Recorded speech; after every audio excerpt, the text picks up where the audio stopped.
இன்றைக்கு நாம் தியானிக்க இருக்கிற வசனம் ஏசாயா 54 அதிகாரம் 10வது வசனம்.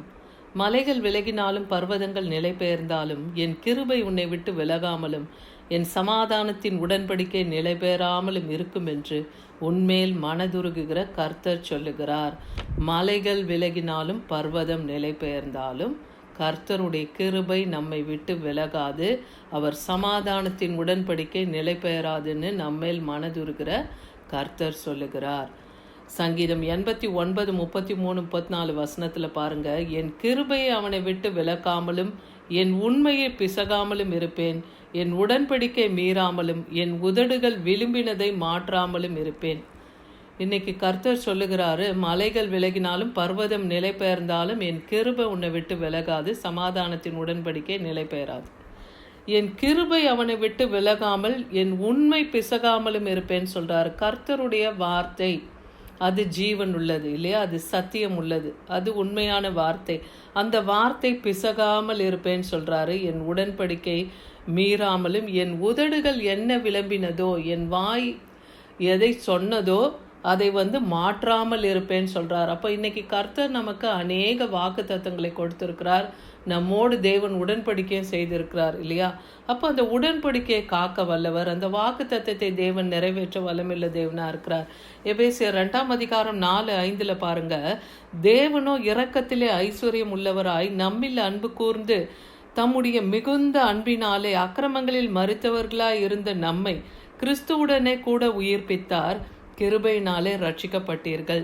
தேவன் இரக்கத்தில் ஐஸ்வர்யம் உள்ளவர் இல்லையா. அவரிடத்துல இரக்கம் மிகுதியா இருக்குது. அதனால்தான் நம்ம எவ்வளவுதான் அக்கிரமத்தை செய்தாலும் தேவன் நம்ம மேல இரக்கம் உள்ளவராய் நம்ம அநேக தரம் நம்மளை மன்னிக்கிறார் இல்லையா. அவர் மன்னிக்க தயை பெருத்தவர். நம்ம அக்கிரமங்களையும் பாவங்களையும் அவர் மன்னிக்கிற தேவனா இருக்கிறார். ஏன்னா தேவன் நம்மிடத்துல அன்பு கூர்ந்து இருக்கிறார் இல்லையா. அவருடைய மிகுந்த அன்பினாலே அக்கிரமத்துக்கு மரித்த நம்மை கிறிஸ்துவுடனே உயிர்ப்பிக்கிறதுக்கு தான் இன்னைக்கு நமக்கு நித்திய உடன்படிக்கை பண்ணியிருக்கிறார்.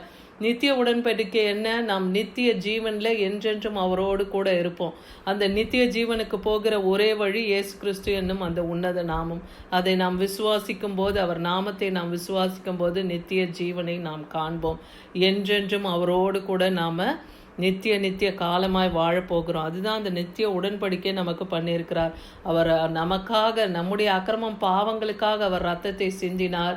அவர் கிருபையினாலே நம்மை மீட்டு கொண்டார். இன்னைக்கு அவருடைய கிருபையினால தான் நம்ம மீட்கப்பட்டு இருக்கிறோம்.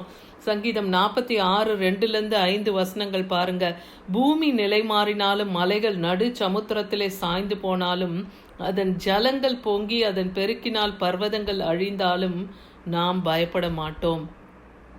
அப்போ பூமி நிலை பெயர்ந்து மலைகள் நடுங்கி சமுத்திரத்தில் சாய்ந்து போனாலும், ஜலம் பொங்கி அதன் பெருக்கினாலே பர்வதம்லாம் அழிந்து போனாலும். இன்னைக்கு நாம் அநேக இடங்கள்ல பார்க்குறோம், நிறைய இடங்கள்ல நிலநடுக்கங்களை பார்க்குறோம், சமுத்திரங்கள் கொந்தளிக்கிறத பார்க்குறோம் இல்லையா. சுனாமின்னு நாம் அதை சொல்கிறோம். அதை அப்போவே அது பைபிளில் எழுதப்பட்டிருக்கு பாருங்க, ஜலங்கள் பொங்கி அதன் பெருக்கினாலே பர்வதங்கள் அழிந்தாலும் நாம் பயப்பட மாட்டோம். ஏன்னா நம்மை காக்கிறதுக்கு ஒரு தேவன் உண்டு, அவர்தான் ஜீவனுள்ள தேவன். ஒரு நதி உண்டு, அதன் நீர்கால்கள் தேவனுடைய நகரத்தையும் உன்னதமானவர் வாசம் பண்ணும் பரிசுத்த ஸ்தலத்தையும் சந்தோஷிப்பிக்கும். இப்போ தேவன் வாசம் பண்ணும் ஸ்தலமா யார் இருக்கா? நாம தான் இல்லையா. அவர் நம்முடைய இருதயத்திலே அவர் வாசம் பண்ணுகிறார். தேவன் வாசம் பண்ணும் ஸ்தலமாக இருக்கிறோம். தேவன் வாசம் பண்ணும் ஸ்தலம் எருசலேமா இருக்கிறது, தேவனுடைய நகரமா இருக்கிறது இல்லையா. சீயோனும் அவர் வாசம் பண்ணும் ஸ்தலமா இருக்கிறது. அப்படி தேவனுடைய நகரத்திலே உன்னதமானவர் வாசம் பண்ணும் அந்த பரிசுத்த ஸ்தலத்திலே சந்தோஷிப்பிக்கும். எது? தேவனுடைய ஜீவ நதி, ஜீவ ஊற்றாய் அவர் இருக்கிறார். தேவன் அதன் நடுவில் இருக்கிறார்னா, இப்போ நமக்குள்ள கர்த்தர் வாசம் பண்ணுகிறார்னா நம் நடுவில் அவர் இருக்கிறார் இல்லையா. அதனால அவருடைய அது அசையாது. அதிகாலையிலே தேவன் அதற்கு சகாயம் பண்ணுவார். யாருக்கெல்லாம் தேவன் கிருபையை கொடுத்திருக்கிறாரோ அவர்களுக்கு தேவன் சகாயம் பண்ணுவார். அதிகாலையிலே அதற்கு சகாயம் பண்ணுவேன்னு சொல்றாரு. மத்தேயு 24:35 பார்க்குறோம், வானமும் பூமியும் ஒழிந்து போம், என் வார்த்தைகளோ ஒழிந்து போவதில்லை. ஏன்னா இந்த வேதத்தில் நமக்கு கொடுக்கப்பட்டு இருக்கிற ஒவ்வொரு வார்த்தையும் சத்தியமும் உண்மை உள்ளது, அது ஜீவன் உள்ளது. ஒவ்வொரு வார்த்தையும் கிரியை செய்ய நம்ம வாழ்க்கையில் நம்ம நடக்கிற காரியங்கள்ல தேவன் எல்லாத்துக்கும் ஒரு காரண காரியத்தை வைத்திருப்பார் இல்லையா? அப்போ வானம் பூமி ஒழிந்து போனாலும் அவர் வார்த்தை ஒழிந்து போகாது. நமக்குன்னு அவர் கொடுத்த வார்த்தைகள், வாக்குத்தத்தங்கள், உடன்படிக்கைகள் ஒன்றும் ஒழிந்து போகாது. ரோமர் 11:29 சொல்றாரு, தேவனுடைய கிருபை வரங்களும் அவர்களை அழைத்த அழைப்பும் மாறாதவைகள். தேவன் இன்றைக்கு நம்மளை முன்குறித்து அழைத்து அறிந்திருக்கிறார். அவருடைய கிருபை வரங்கள் எல்லாம் மாறாது இல்லையா? அவர்களை அழைத்த அழைப்பு மாறாதுன்னு சொல்றார். இன்னைக்கு கர்த்தருடைய ஊழியத்துக்காக நம்மை அழைத்திருந்தால் தேவனுடைய அழைப்பு நமக்கு மாறாது. அவர் கிருபை வரங்களும் நமக்கு மாறாது. அவர் கிருபை வரங்களை கொடுத்திருக்கிறார். ஏன்னா அவர் அழைப்பை நிறைவேற்றுவதற்காக அந்த வரங்களை நமக்கு கொடுத்திருக்கிறார். மல்கியா 2:5 பார்க்குறோம், அவனோடு பண்ணின என் உடன்படிக்கை ஜீவனும் சமாதானமாய் இருந்தது. அவன் எனக்கு பயப்படும் பயத்தோடு இருக்க வேண்டும் என்று இவைகளை அவனுக்கு கட்டளையிட்டேன். அப்படியே அவன் என் நாமத்துக்கு பயந்து இருந்தான். கர்த்தருடைய நாமத்துக்கு பயந்து இருக்கிறவர்களே தேவன் உயர்ந்த அடைக்கலத்தில் வைப்பேன்னே சொல்றாரு. இப்போ தேவன் தன்னுடைய கிருபையை நமக்கு கொடுக்கும். அவர் உடன்படிக்கையை காக்கணும்னா, அவருடைய சமாதானம் நமக்குள்ள நிலை பெறணும்னா கர்த்தருக்கு பயப்படுகிற பயம் நமக்கு இருக்கணும். அப்படி நாம் இருக்கும்போது இவைகளை எல்லாம் அவனுக்கு கட்டளையிடுவேன். எதை? உடன்படிக்கை கட்டளையிடுவார். நமக்கு கொடுத்த கிருபை அவர் காத்து கொள்ளுவார். அப்படியே என் நாமத்துக்கு அவன் பயந்து இருந்தான்னு இருக்கு. அப்போ கர்த்தருடைய நாமத்துக்கு நாம் பயந்து இருக்கும்போது தேவன் உடன்படிக்கை காப்பார். சமாதானத்தின் உடன்படிக்கை நமக்கு காப்பார். ஏசாயா 55:3 சொல்றாரு, உங்கள் செவியை சாய்த்து என்னிடத்திலே வாருங்கள், கேளுங்கள், அப்பொழுது உங்கள் ஆத்துமா பிழைக்கும். தாவீதுக்கு அருளின நிச்சயமான கிருபைகளை உங்களுக்கு நித்திய உடன்படிக்கையை ஏற்படுத்துவேன்னு சொல்றாரு. தாவீதுக்கு தேவனுடைய கிருபை இருந்தது இல்லையா? என் கால் சறுக்குகிறது என்று சொல்லும் போதெல்லாம் அவர் கிருபை என்னை தாங்கினது. அப்போ தேவன் நம்மை காக்க வல்லமை உள்ளவர் இல்லையா? இன்னைக்கு கூட நம் கால்கள் சறுக்கும் பொழுது நம் வாழ்க்கையில எந்த எல்லையில நாம் சறுக்கி விடுமோன்னு நம்ம நினைக்கிற எல்லையெல்லாம் தேவனுடைய கிருபை நம்மை தாங்கும். ஏன்னா தாவீதுக்கு அருளின அந்த கிருபை, நிச்சயமான அந்த கிருபையை, அதே போல் உங்களுக்கு அந்த நித்திய உடன்படிக்கையை நான் ஏற்படுத்துவேன் இன்னைக்கு இந்த வசனத்தின் மூலமாக நமக்கு பேசுகிறார். அதுக்கு நாம் என்ன செய்யணும்? கர்த்தருடைய வார்த்தைக்கு செவி கொடுத்து அவரிடத்திலே நாம் திரும்பணும். நம்ம ஆத்மாவை அவர் நேராக நம்ம திருப்பும் போது தாவீதுக்கு அருளின நிச்சயமான கிருபையை நமக்கும் கொடுப்பார்.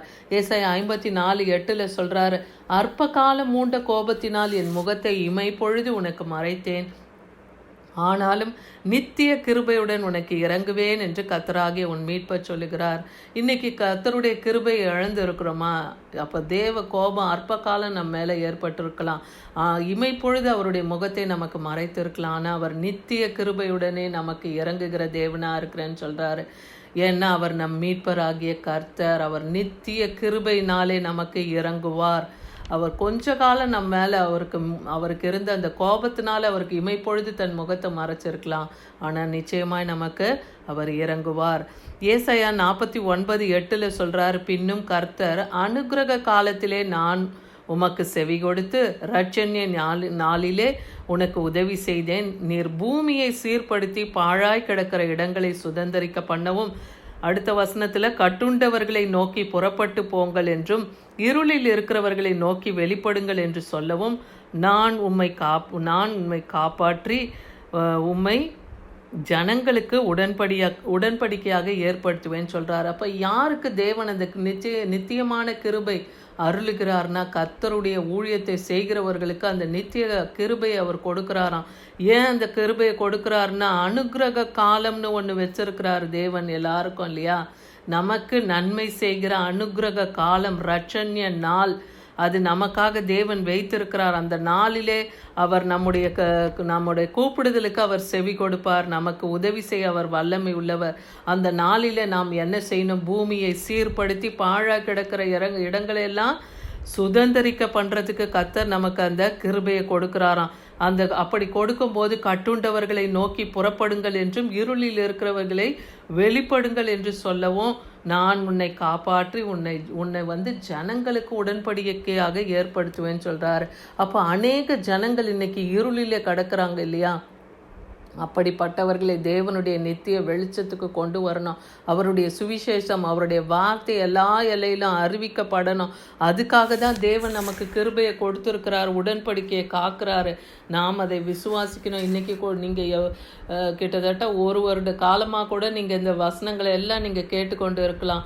கேட்குற நீங்கள் கேட்குற இந்த சத்தியத்தை மற்றவர்களுக்கும் பிரயோஜனம் உள்ளதாக இதை கொண்டு போங்க. அநேகருக்கு கர்த்தருடைய வார்த்தையை நீங்கள் பிரசங்கிக்கவோ இல்லை இந்த வார்த்தையை மற்றவர்களுக்கு அனுப்பவோ நீங்கள் செய்யும்போது கர்த்தருடைய நாமம் அங்கே மகிமைப்படும். தேவனுடைய கிருபை உங்கள் மீதும் இறங்கும் இல்லையா?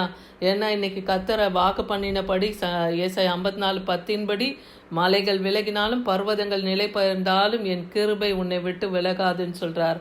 அவருடைய சமாதானத்தின் உடன்படிக்கை நிலை பெயராது என்று அவர் நம்மேலே மனதுருகிற கர்த்தர் சொல்லுகிறார். ஆனால் நம்ம கிருபையை தேவன் காக்கிறவர், நம்முடைய உடன்படிக்கையை அவர் நிலை பெற பண்ணுவார். அதனால் தேவனுடைய ஊழியத்தை செய்ய நம்ம ஒவ்வொருவர் மேலும் சுவிசேஷம் அறிவிக்கப்பட வேண்டியது நம்ம மேல் விழுந்த கடமை. தேவனுடைய வார்த்தையை மற்றவங்களுக்கு சொல்லி கர்த்தருடைய ராஜ்யத்துக்கு என்ற ஆத்மாக்களை சேர்ப்போம். ஆமீன்.